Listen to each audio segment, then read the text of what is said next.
तो इस मूवी की बात करते हैं जिस मूवी का नाम है कास्टअवे।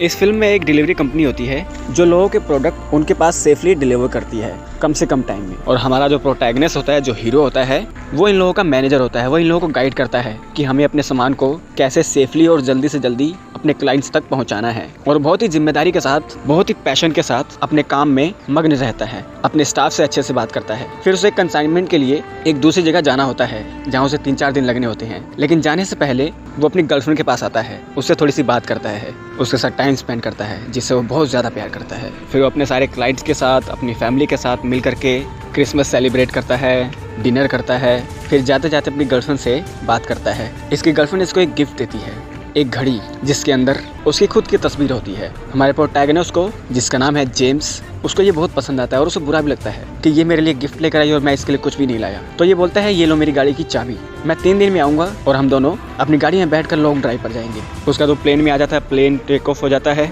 कुछ दूर चलने के बाद प्लेन, उसके दोनों डोर्स खुल जाते हैं किसी टेक्निकल प्रॉब्लम के कारण, और उनका जहाज इनबैलेंस हो जाता है और वो क्रैश हो जाता है, जिसमें स्टाफ के सभी लोग मारे जाते हैं। लेकिन जेम्स एक एयर बैग लेता है, उसको अपने ऊपर लपेट कर प्लेन से नीचे छलांग लगा देता है और ये पानी में बहता हुआ अपने आप को किसी तरीके से सर्वाइव करता है। और सुबह जब उसकी नींद खुलती है तो वो अपने आप को पाता है एक सुनसान आइलैंड पर, और वो समझने की कोशिश करता है मैं कहाँ पर हूँ। उसके बाद वो धीरे धीरे सारे पैकेट्स को इकट्ठा करता है, क्योंकि प्लेन यहीं पर क्रैश हुआ था और जितना भी लोगों की डिलीवरी का सामान होता है वो पूरे आइलैंड पर फैला होता है। ये सारे के सारे पैकेट्स इकट्ठे करता है और उसे कुछ गिरने की आवाज़ें आती हैं, इसे डर भी लगता है और वो बड़े बड़े अक्षरों में लिखता है हेल्प। फिर वो अपनी गर्लफ्रेंड की फ़ोटो देखता है और वो सोचता है कि मुझे वापस जाना ही होगा, मेरी गर्लफ्रेंड मेरा वेट कर रही है। उसके बाद वो बड़े बड़े अक्षरों में पेड़ों की टहनियाँ काटकर हेल्प लिखता है और बहुत सारे पैकेट्स और इकट्ठे करता है। और ये करते हुए उसे 2-3 दिन हो जाते हैं और उसे प्यास लगती है, उसे भूख लगती है और वो आइलैंड में इधर से उधर घूमता है और उसे बहुत सारे नारियल मिलते हैं, लेकिन उससे फूटते ही नहीं है। तो वो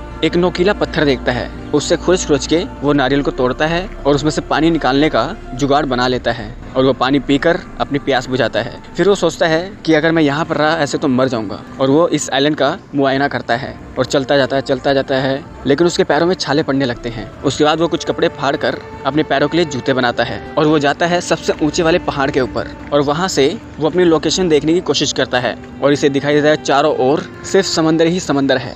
ये बिल्कुल बीच में आइलैंड पर है जहाँ पर किसी का आना शायद मुश्किल है, क्योंकि आइलैंड के चारों ओर बड़ी बड़ी लहरें हैं जो आइलैंड की ओर आती हैं। फिर वो ऊंचाई से ही देखता है कि उस आइलैंड के किनारे पर किसकी डेड बॉडी पड़ी है। फिर वो भागा आता है, उस डेड बॉडी को खींचता है और वो देखता है कि तो मेरा ही दोस्त है, और वो उसके शूज़ निकालता है, उसका आईडी देखता है और उसका बरियल करता है उसके नाम के साथ। फिर वो सोता है, सुबह उठता है, पोटी करता है और पत्तों पर पानी जमा को इकट्ठा करता है और पीता है और वो मछली पकड़ने की कोशिश करता है। फिर एक रात वो अपने आइलैंड पर घूम रहा होता है और उसे दूर एक बत्ती चमकती हुई दिखाई देती है और वो अपनी टॉर्च से उनसे कम्युनिकेट करने की कोशिश करता है, उनको हिंट देने की कोशिश करता है कि मैं यहाँ पर हूँ। लेकिन वो शिप थोड़ी ही देर में वहाँ से आगे निकल जाता है। फिर सुबह होने के बाद वो एक वोट में, जो कि आधी फट चुकी होती है, उसको थोड़ा ठीक करके इस आइलैंड से बाहर निकलने की कोशिश करता है, लेकिन वो बड़ी बड़ी लहरें इसको उस आइलैंड से बाहर निकलने ही नहीं देती, क्योंकि वो पानी की लहरें बहुत ऊंची होती हैं जो उसे ढकेल कर वापस आइलैंड की ओर कर देती है। इसी बीच में उसके पैरों पर चोट लग जाती है, उसे बहुत दुख होता है और बाहर बहुत तेज बारिश आती है। वो गुफा के अंदर आकर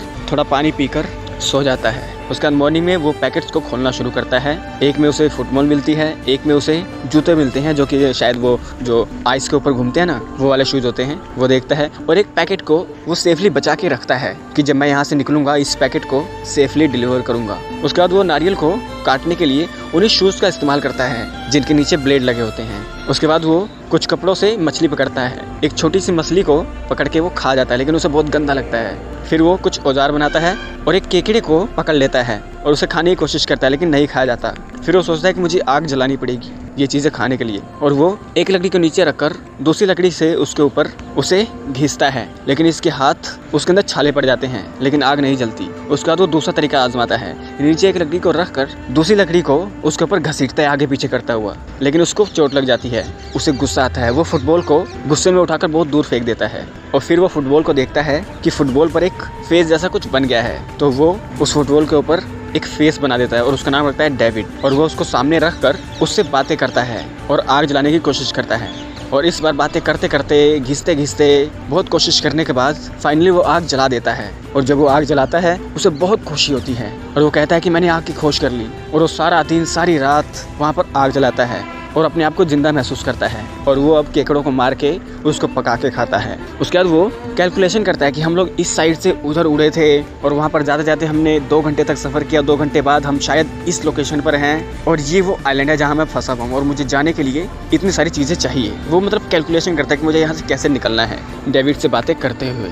और उसके दांतों में बहुत दर्द होता है क्योंकि उसके दांतों में कैविटीज़ लग जाती है, तो वो जूते का जो ब्लेड होता है उससे अपने मुंह का दांत जो उसे दुख देता है उसे तोड़ देता है और किसी तरीके से ये अपना जीवन वहाँ पर व्यतीत करता है। आग जलाता है, मछलियाँ पकड़ता है, केकड़े मारकर खाता है, नारियल पानी पीता है, सुबह उठता है, पत्तों के ऊपर जो पानी जमा होता है उसको पीता है और ये करते हुए उसे 4 साल बीत जाते हैं और वो इतना एक्सपर्ट हो जाता है वो दूर से ही एक भाला फेंककर यानी कि एक लकड़ी फेंककर मछलियों का शिकार करता है और मछली को कच्चा ही खाता है। और अब वो अपनी गुफा के अंदर डेज को अच्छे से कैलकुलेट करता है और मौसम को समझता है कि किस मौसम में किस और हवाएं चलती हैं, मतलब कौन से मंथ में हवाओं का रुख किस तरफ होता है और कुछ कैलकुलेशन वो कर लेता है कि मैं किस तरीके से यहाँ से निकल सकता हूँ। उसके बाद एक दिन उसके आइलैंड पर एक वोट का टूटा हुआ हिस्सा आता है और वो उसको खड़ा करके सोचता है कि इसका कैसे यूज़ किया जाए और वो एक प्लान बना लेता है।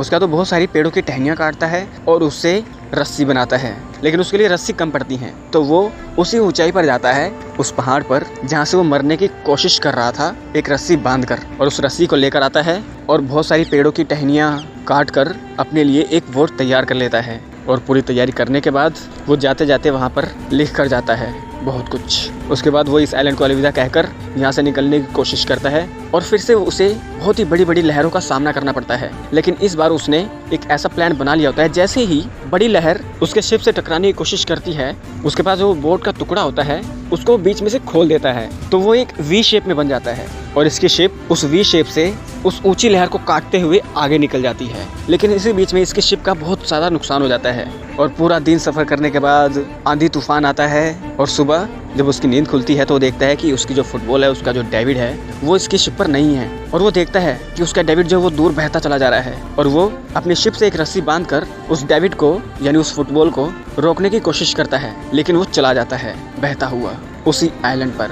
और जेम्स को डेविड के जाने का बहुत दुख होता है क्योंकि 5 सालों तक एक ही दोस्त था उसका जिससे वो बात किया करता था, डेविड, वो फुटबॉल, उसकी एक उम्मीद जिसने उसे कभी अकेला नहीं रहने दिया।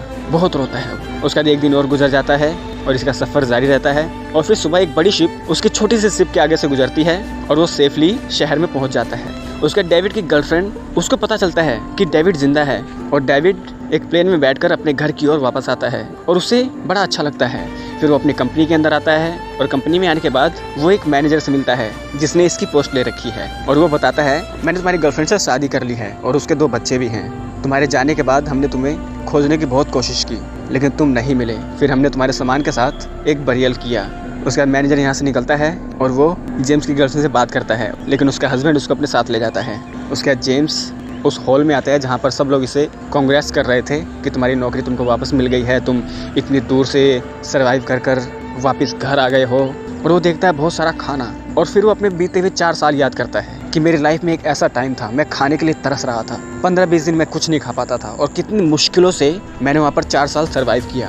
और वापस आने के बाद जो मेरी गर्लफ्रेंड है अगर वो किसी के और के साथ भी चली गई तो इसका मुझे दुख क्यों नहीं हो रहा है। ये ऐसी ऐसी बातें सोचता है। उसके बाद वो टैक्सी लेकर अपनी गर्लफ्रेंड के घर पर आता है और उसका हस्बैंड सो गया होता है और फिर वो उससे अच्छे से बात करता है और इसकी गर्लफ्रेंड भी इससे बात करती है और कहती है कि मुझे पता था तुम जिंदा हो, देखो मैंने तुम्हारे खोजने के लिए कितनी प्लानिंग करी थी लेकिन किसी ने मेरा साथ नहीं दिया, सबको लगा कि तुम मर गए लेकिन मैंने हमेशा तुम्हारा इंतज़ार किया था, बस मेरे लोग ये चीज़ समझ नहीं पाए और मजबूरन मेरी शादी किसी और से करवा दी। उसका जेम्स कहता है कि देखो तुम अपनी लाइफ में खुश रहो, तुम्हारे बच्चे हैं, तुम्हारा हस्बैंड है, मुझे बस मेरी गाड़ी की चाबी दे दो। उसके बाद वो अपनी गाड़ी की चाबी लेता है और गाड़ी में जाकर बैठ जाता है। फिर उसकी गर्लफ्रेंड कहती है कि मुझे भी अपने साथ ले चलो। उसका जेम्स कहता है नहीं ये सही नहीं है, अब तुम्हारी एक नई ज़िंदगी है, ऐसे उसे बैकफुट पर मत ले जाओ। और 4 साल के बाद मुझे एक नई ज़िंदगी मिली है, अब मैं भी अपनी ज़िंदगी की शुरुआत अच्छे से कर सकता हूँ, मुझे कोई प्रॉब्लम नहीं है, ज़िंदगी ने मुझे बहुत कुछ सिखा दिया है। उसके 1 हफ्ते बाद डेविड, जिसे अपनी ज़िंदगी से कोई गिला शिकवा नहीं है क्योंकि वो मौत के मुंह से बाहर आया है, बहुत कुछ सिखाया है उसे ज़िंदगी ने। 4 साल अकेले काटने के बाद जब वो शहर में वापस आया तो उसे कोई सा भी दुख छू नहीं पाया क्योंकि वक्त बड़े से बड़े घाव को भर देता है। फिर वो लोगों का सामान डिलीवर करने में लग जाता है। फिर वो उस आखिरी पैकेट को उठाता है और वहाँ देने निकलता है जिसका वो पैकेट है, क्योंकि इसी पैकेट ने इसके अंदर उम्मीद बनाए रखी कि मेरे को इस आइलैंड से बाहर निकलना है और ये पैकेट जिसका है उसको सेफली लौटाना है, यानी कि एक उम्मीद। और वो एक बहुत अच्छा नोट लिखकर वो पैकेट जिनके घर पे देना होता है उनको डिलीवर करता है। फिर वो अपना मैप देखने लगता है एक जगह पर आकर, और वहीं पर एक लड़की आती है जो कि इससे अच्छे से बात करती है। डेविड उससे एक एड्रेस पूछता है कि मुझे यहाँ पर एक पैकेट डिलीवर करना है, वो कहाँ है? तो ये बताती है इधर से जाके उधर जाओ। फिर ये लड़की यहाँ से जाने लगती है, लेकिन जाते जाते उसकी गाड़ी का लोगो जेम्स देखता है और उसे पता चलता है कि वो जो पैकेट इसने आइलैंड पर संभाल कर रखा था वो इसका है। और उसे बहुत अच्छा लगता है कि वो इस शहर में वापस आ गया है और इस लड़की ने मेरी जान बचाई है इसके पैकेट ने, यही मेरी उम्मीद है। और यहाँ पर ये फिल्म एंड हो जाती है। सिनेमा, हमारा समाज, हमारी ज़िंदगी सब कुछ बदल सकता है, बस हमें उम्मीद नहीं छोड़नी है। तो दोस्तों, अगर ये वीडियो अच्छा लगा हो तो आप कमेंट करके बता सकते हैं। लाइक करना है या नहीं करना है ये मैं आपके ऊपर छोड़ता हूँ। और हमारे साथ जुड़ना चाहते हैं तो चैनल को सब्सक्राइब करके हमारे साथ जुड़ सकते हैं। यहाँ तक बने रहने के लिए, मुझे इतना सुनने के लिए आप सभी लोगों का धन्यवाद।